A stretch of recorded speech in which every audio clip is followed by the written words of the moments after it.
السلام علیکم بچے، آج ہم اپنے لیکچر نمبر 29 یعنی 29 میں آ گئے ہیں۔ اس سے پہلے ہم نے لیکچر نمبر 28 میں ہم نے درس و ثالث بے کی آیت نمبر جو ہے 65 اس کا ہم نے ترجمہ کیا تھا اور اس کی میں نے تفسیر آپ لوگوں کو بتائی تھی۔ اور بچے آپ لوگوں نے آج جو ہے وہ ہم 66 آیت اور باقی جو ہیں 67 68 اور 69 یہ بھی ہم اس کا بھی ترجمہ اور اس کی تفسیر کریں گے۔ تو اسی طرح بچے آپ لوگوں نے اپنی پینسلز ہاتھ میں رکھنی ہے، کیونکہ میں پہلے لفظی ترجمہ کر کے بتاؤں گی اور اس کے بعد پھر ہم اس کا با محاورہ ترجمہ کریں گے۔ تو پہلے ہم بچے اپنا لفظی ترجمہ شروع کرتے ہیں۔ جی بچے، اعوذ باللہ من الشیطان الرجیم، بسم اللہ الرحمن الرحیم۔ الآن، اب، خفف اللہ، تخفیف کر دی اللہ نے، یا بوجھ ہلکا کر دیا اللہ نے، ان کم، تم سے، ان سے، کم، تم سے، یعنی اب تم سے ہلکا کر دیا، بوجھ ہلکا کر دیا اللہ نے تم سے، وعلما، اور جان لیا، انا،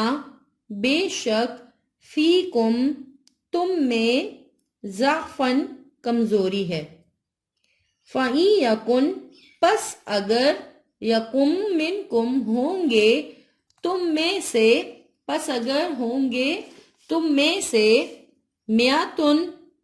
کتنے، 100، میاتن، 100، صابراتن، صبر کرنے والے یا صابر، یغلبو، تو غالب آئیں گے، میاتین، 200 پر، وَإِن یکم منکم، اور اگر ہوں گے تم میں سے، الفن، 1000، یغلبو، تو وہ غالب آئیں گے، الفینی، 2000 پر، بِإِذْنِ اللہ، یہ اللہ کا کیا ہے، حکم ہے، واللہ، اور اللہ تعالی، مع الصابرین، صبر کرنے والوں کے ساتھ ہے۔ اب بچے ہم اس کی با محاورہ اس کا ہم ترجمہ کر لیتے ہیں کہ اب خدا نے تم پر سے بوجھ ہلکا کر دیا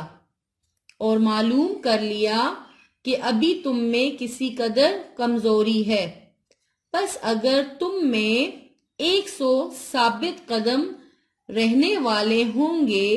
تو وہ 200 پر غالب رہیں گے، اور 1000 ہوں گے تو خدا کے حکم سے 2000 پر غالب رہیں گے، اور خدا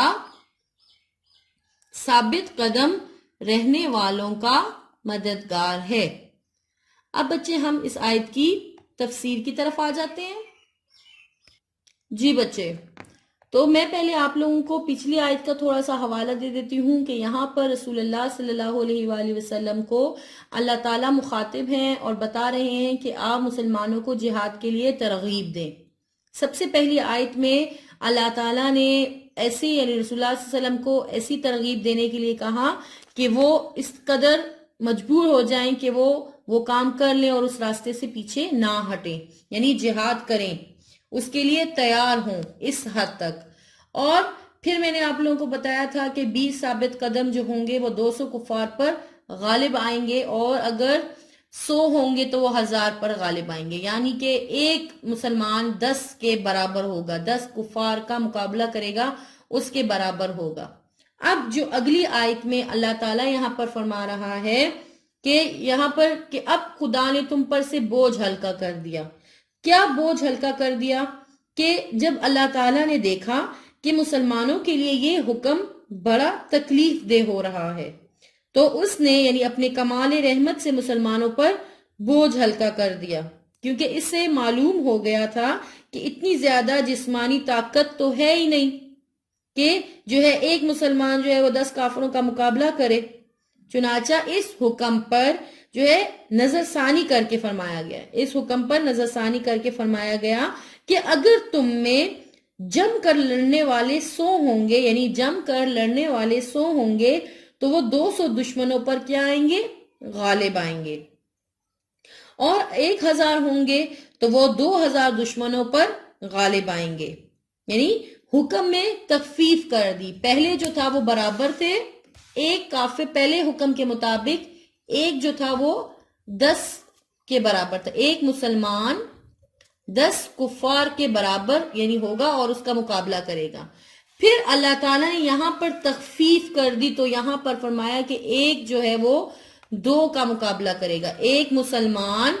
2 کفار پر یعنی کہ ان کا مقابلہ کریں گے، ان پہ غالب آئیں گے۔ یعنی کہ اللہ تعالیٰ نے حکم میں تخفیف کر دی گئی یعنی کمی کر دی کہ 10 گنا طاقت سے یعنی لڑنے کے بجائے دگنی طاقت سے لڑنے کا حکم ہو گیا۔ یعنی پہلے تو 10 گنا ایک مسلمان 10 کافروں پر غالب ہوگا، لیکن اب یہاں پر 2 گنا یعنی کہ ایک مسلمان جو ہے وہ 2 کفار پر کیا کرے گا، اس کا مقابلہ کرے گا اور اس پر غالب ہوگا۔ اور یعنی اس کا مطلب یہ بھی ہے نہیں کہ صرف دگنی تعداد سے ہی لڑنا، بلکہ اگر برابر یا آدھی تعداد بھی للکارے مقابلے کے لیے تو ان سے بھی لڑنا ہے۔ یہ نہیں کہ صرف ہم جو ہے اپنے سے 2 گنا ان کے نہیں، اگر آپ کے جتنی تعداد کے برابر بھی کوئی مقابلے کے لیے للکارے یا اس سے آدھی بھی ہو تو آپ نے اس سے کیا کرنا ہے، لڑنا ہے۔ اگر کافر آپ کو مقابلے کے لیے للکاریں تو آپ نے لڑنا ہے۔ یہاں پر اللہ تعالیٰ نے مسلمانوں پر بوجھ ہلکا کر دیا اور میدان جنگ سے فرار اختیار کرنا منع کر دیا کہ اگر یعنی ایک مسلمان جو ہے وہ 2 کفار کا مقابلہ کرے گا ہر حالات میں، چاہے ان کی تعداد اتنی برابر ہے یا اس سے آدھی ہے یا دگنی تعداد کے ساتھ۔ اللہ جی بچے تو آپ لوگ اپنا لفظی ترجمہ اب سنیں۔ ما کانا، ما نہیں، کانا ہے، لی نبی جن نبی کے لیے، این یکونا یہ کہ ہوں، لہو لہو اس کے لیے، اسرا قیدی، حتی یہاں تک کہ یثخنا کچل دے، فی الارض زمین میں، یا قتل کر دے، فیہی زمین میں، ان کو زمین میں۔ تریدونا تم چاہتے ہو، عارض الدنیا دنیا کا فائدہ، واللہ اور اللہ تعالی، یرید الآخرہ چاہتا ہے آخرت کا، واللہ اور اللہ تعالی، عزیز غالب، حکیم حکمت والا ہے۔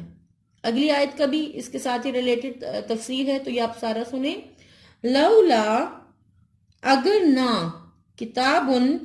لکھا ہوتا، من اللہ یا اللہ کا حکم نہ ہوتا، من اللہ اللہ کی طرف سے،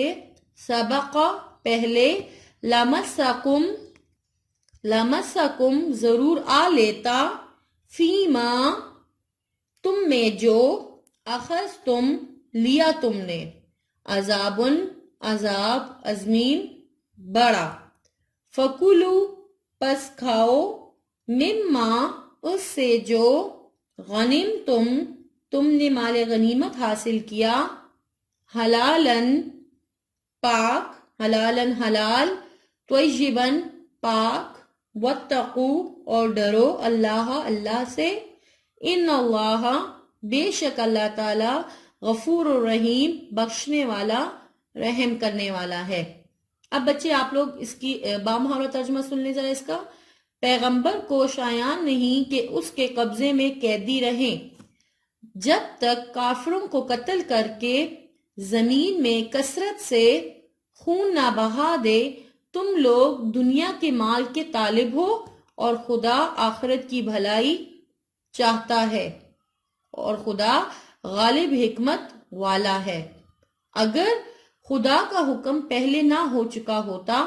تو جو فدیہ تم نے لیا ہے اس کے بدلے تم پر بڑا عذاب نازل ہوتا۔ تو جو مال غنیمت تم کو ملا ہے اسے کھاؤ کہ وہ تمہارے لیے حلال طیب ہے یعنی پاک ہے، اور خدا سے ڈرتے رہو، بے شک خدا بخشنے والا مہربان ہے۔ اب بچے اس کی تفسیر کی طرف آ جائیں۔ جی بچے اب یہ پورا واقعہ آپ لوگ سن لیں تو آپ لوگوں کو سمجھ میں آ جائے گی، کیونکہ ان تینوں آیت کی تفسیر ایک ہی ہے۔ تو یہاں پر جو ہے تھوڑا سا اللہ تعالیٰ جو ہے ڈانٹ رہا ہے، یا ہلکی سی ڈانٹ ہے صحابہ کرام پر، اور ان کو آگاہ کر رہا ہے یہاں پر اس آیت میں۔ یعنی یہ آیت جو ہے یہ بدر کے روز نازل ہوئی، اور اس میں یعنی صحابہ کرام پر اللہ تعالیٰ نے تھوڑا سا ان کے بارے میں فرمایا ہے کہ یعنی کہ جب میدان بدر میں کفار کے قدم اکھڑ گئے تھے اور وہاں سے وہ بھاگ نکلے، تو بجائے اس کے کہ مسلمان اسی جوش و خروش سے یعنی ان کا تعاقب کرتے، انہیں موت کے گھاٹ اتارتے تاکہ کفر کی جو ہے بالکل کمر ٹوٹ ہی جاتی اور کفار کا جو غرور و تکبر تھا وہ خاک میں مل جاتا، مگر وہ مال غنیمت اکٹھا کرنے اور قیدیوں کو باندھنے میں مصروف ہو گئے۔ تو اسی دوران جو ہے بڑے بڑے کافر جان بچا کر بھاگ نکلنے میں کامیاب ہوئے، جو پھر سالہ سال تک جو ہے مسلمانوں کے لیے پریشانی کا باعث بنے رہے۔ تو اگر اسی دن ان کو جو ہے قتل کر دیا جاتا تو کفر کی طاقت اسی روز کیا ہو جاتا، اس کا خاتمہ ہو جاتا۔ تو یہاں پر جو ہے حضرت سعد بن معاذ رضی اللہ تعالیٰ عنہ، حضرت عمر فاروق رضی اللہ تعالیٰ عنہ اور عبداللہ بن رواح نے یعنی مسلمانوں کو جب غنیمت کا مال سمیٹتے ہوئے دیکھا تو انہیں سخت ناگوار گزرا، تو ان کو یہ بات بہت زیادہ بری لگی۔ اچھا جی بچے، تو ان کو یہ بات سخت ناگوار گزری تو حضرت انس رضی اللہ تعالیٰ عنہ یعنی ان کی روایت سے میں ہے کہ کچھ انصاری اجازت لے کر خدمت اقدس یعنی رسول اللہ صلی اللہ علیہ وسلم کی خدمت میں حاضر ہوئے اور عرض کیا کہ یا رسول اللہ صلی اللہ علیہ وآلہ وسلم کہ اگر آپ اجازت دیں تو ہم اپنے بھانجے یعنی عباس رضی اللہ تعالیٰ عنہ کا زر فدیہ معاف کر دیں۔ یعنی آپ صلی اللہ علیہ وآلہ وسلم کے سامنے یہ اجازت لی کہ ہم اپنے بھانجے یعنی عباس رضی اللہ تعالیٰ عنہ کا زر فدیہ معاف کر دیں، تو حضور صلی اللہ علیہ وآلہ وسلم نے فرمایا کہ نہیں، خدا کی قسم ایک درہم بھی نہ چھوڑو۔ یعنی پھر حضور صلی اللہ علیہ وآلہ وسلم نے فرمایا کہ یہ قیدی اللہ تعالیٰ نے تمہارے قابو میں کر دیے ہیں، یہ سب تمہارے بھائی بند ہیں، ان کے متعلق تم لوگوں کا کیا مشورہ ہے؟ یعنی کہ ان کے بارے میں مشورہ لیا، ان قیدیوں کے بارے میں جو 70 قیدی بنا لیے گئے تھے، 70 کفار مارے گئے تھے اور باقی جو جان بچا کر بھاگ گئے تھے، تو ان کے بارے میں یہ تھا کہ ان کو چاہیے تھا کہ مال غنیمت اکٹھا کرنے کے بجائے ان کفار کا پیچھا کرتے تاکہ ان کو کیا کر دیا، جڑ سے یعنی اکھاڑ دیتے، ان کا یہ جو کفر ہے وہ ختم ہو جاتا ہمیشہ کے لیے۔ لیکن یہ لوگ مال غنیمت اکٹھا کرنے میں لگے، تو کچھ جو ہیں وہ جو قیدی بنا لیے گئے تھے تو اس میں کچھ لوگ ان کی سفارش کے لیے آ گئے، اجازت لی کہ آپ صلی اللہ علیہ وآلہ وسلم جو ہیں ان میں یعنی ہم اپنے بھانجے عباس کا زر فدیہ معاف کر دیں۔ تو آپ صلی اللہ علیہ وآلہ وسلم نے فرمایا کہ ایک درہم بھی نہیں چھوڑنا۔ تو انہی قیدیوں کے بارے میں پھر رسول اللہ صلی اللہ علیہ وآلہ وسلم نے صحابہ کرام سے مشورہ لیا۔ تو حضرت ابو بکر صدیق رضی اللہ تعالی عنہ نے عرض کیا کہ یا رسول اللہ صلی اللہ علیہ وآلہ وسلم کہ یہ آپ صلی اللہ علیہ وآلہ وسلم کنبہ کے لوگ ہیں، یعنی آپ کے خاندان کے لوگ ہیں، ان کو قتل نہ کیجئے۔ یعنی میری یہ رائے ہے کہ ان سے زر فدیہ لے کر انہیں چھوڑ دیا جائے، اور جو مال ان سے وصول ہوگا وہ کافروں کے مقابلے کے لیے ہمارے لیے باعث قوت ہوگا، اور امید ہے کہ آپ صلی اللہ علیہ وآلہ وسلم کے ذریعے ان کو ہدایت فرما دے گا، یعنی اللہ تعالیٰ ان کو کیا ہے، ان کو ہدایت فرما دے گا اور یہ آپ صلی اللہ علیہ وسلم کے بازو بن جائیں گے۔ تو رسول اللہ صلی اللہ علیہ وآلہ وسلم نے فرمایا کہ ابن خطاب یعنی تمہاری کیا رائے ہے؟ حضرت عمر رضی اللہ تعالیٰ عنہ سے ان کی رائے پوچھی، تو حضرت عمر رضی اللہ تعالیٰ عنہ نے عرض کیا کہ یا رسول اللہ صلی اللہ علیہ وآلہ وسلم کہ یعنی انہوں نے اپنی جو رائے دی کہ انہوں نے آپ صلی اللہ علیہ وآلہ وسلم کو جھٹلایا ہے اور وطن سے نکال باہر کیا اور آپ سے جنگ کی، تو میری یہ رائے ہے کہ ہر شخص اپنی قریبی رشتہ دار کو قتل کرے اور میں اپنے قریبی رشتہ دار کو مار دوں گا، تاکہ اللہ تعالیٰ کو معلوم ہو جائے کہ ہمارے دلوں میں مشرکوں کے لیے کوئی بھی محبت نہیں ہے۔ اور پھر اسی طرح حضرت عبداللہ بن رواح نے جو ہے رائے دی کہ بہت سی لکڑیاں جمع کر کے آگ لگا کر ان کو جلا ڈالیے۔ تو رسول اللہ صلی اللہ علیہ وآلہ وسلم نے حضرت ابو بکر صدیق رضی اللہ تعالیٰ عنہ کی رائے پر عمل کیا، مگر اللہ تعالیٰ نے جو ہے حضرت عمر رضی اللہ تعالیٰ عنہ کی رائے کو پسند فرمایا۔ اور یہ جو آپ کو میں بتا رہی ہوں اسی آیت کا شان نزول بھی ہے کہ پیغمبر کو شایع نہیں، تو یہاں پر اللہ تعالیٰ یہ جو تمام واقعہ میں نے آپ کو سنایا ہے اس میں یہ ساری بات ہو رہی ہے کہ پیغمبر کو شایع نہیں کہ اس کے قبضے میں قیدی ہوں جب تک کافروں کو قتل کر کے زمین میں کثرت سے خون نہ بہا دیں۔ تو بچے یہاں پر جو یہ بتایا گیا کہ خون نہ بہا دیں، تو یہاں پر حضرت عمر رضی اللہ تعالیٰ عنہ کی اس رائے کو پسند کیا گیا ہے کہ ان کو چاہیے یہ تھا کہ ان کفار کا پیچھا کرتے اور ان کو قتل کر دیتے۔ ٹھیک ہے، اور ان قیدیوں کے بارے میں بھی جو رائے لی گئی تھی کہ ان کو قتل کر دینے کی، تو یہاں پر وہ مراد ہے. اور تم لوگ دنیا کے مال کے طالب ہو اور خدا آخرت کی بھلائی چاہتے ہیں. تو یہاں پر یہ جو دنیا کے مال کے طالب ہو، تو یہ جو ان سے لیا گیا وہ فدیہ، اس کے بارے میں بتایا گیا. یہاں پر اللہ تعالیٰ کی ڈانٹ ہے تھوڑی سی صحابہ کرام کے لیے. یہاں پر اللہ تعالیٰ جو ہے تھوڑا سا یہاں پر صحابہ کرام کے بارے میں یہ بات جو ہے سختی سے تھوڑی سی بات فرما رہے ہیں کہ تم لوگ دنیا کے مال کے طالب ہو اور خدا آخرت کی بھلائی چاہتا ہے، اور خدا غالب حکمت والا ہے کہ یہ کفر کا خاتمہ ہونا چاہیے تھا، یعنی کہ ان کو قیدیوں کو قتل کر دینا چاہیے تھا. پھر یہاں پر جو یہ اگلی آیت ہے کہ اگر یہ خدا کا حکم پہلے نہ ہو چکا ہوتا، کہ اگر اللہ کا حکم پہلے آ چکا ہوتا، کیونکہ ان لوگوں نے یہ کام پہلے کیا تھا کہ قیدیوں کو فدیہ لے لیا گیا، تو یہ آیات جو ہیں یہ بعد میں نازل ہوئی ہیں. اگر یہ لوگ یہ پہلے کام کر لیتے، یعنی اللہ تعالیٰ کا حکم پہلے موجود ہوتا اور اس کے بعد یہ لوگ یہ فدیہ لے لیتے، تو بہت یعنی تم کو عذاب آ کے پکڑ لیتا. یہاں پر بتایا نا کہ اگر یہ خدا کا حکم پہلے نہ ہو چکا ہوتا تو جو فدیہ تم نے لیا ہے اس کے بدلے تم پر بڑا عذاب نازل ہوتا. یعنی کہ اگر اللہ کے حکم کے بعد آپ لوگ ان سے فدیہ لے کر ان کو آزاد کر دیتے تو تمہیں بڑا عذاب پکڑ لیتا. لیکن ان لوگوں نے فدیہ پہلے لے لیا اور حکم بعد میں آیا. تو پھر یہاں پر اللہ تعالیٰ فرمائے تو جو مال غنیمت تم کو ملا ہے اسے کھاؤ کہ وہ تمہارے لیے حلال طیب ہے، اور خدا سے ڈرتے رہو، بے شک خدا بخشنے والا اور مہربان ہے.